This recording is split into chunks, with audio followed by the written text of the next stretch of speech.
Good morning guys, in front of me is REDMI Pad SE and let me show you how to change wallpaper on this device.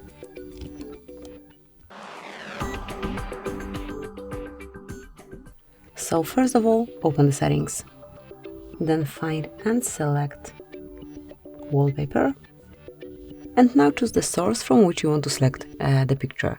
So I will go with pre-installed. Now you just have to select the wallpaper that you want to have.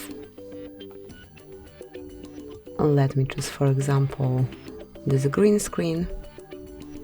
Just tap to preview and now apply. Finally decide if it's for your lock screen only, just your home screen, or both of them. And that's it. Wallpaper is applied. So thank you for watching. Please subscribe our channel and leave the thumbs up.